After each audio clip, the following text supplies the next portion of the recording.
Let's get straight to it. You might want to force your T-Mobile internet to use the 2.4 GHz band. Why? Older devices like some smart home gadgets, IoT sensors, or legacy tech only support 2.4 GHz. This band offers better range and wall penetration than 5 GHz, though at lower speeds, typically up to 150 Mbps per second.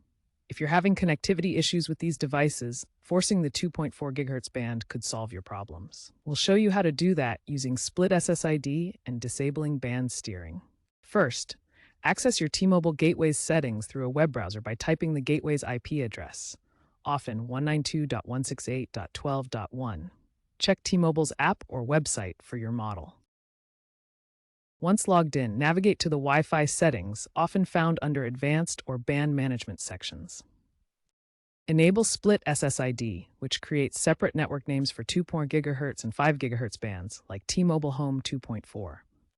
Next, disable band steering.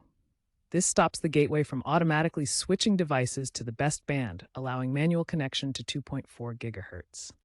Save your changes and reconnect your devices to the new 2.4 GHz network SSID.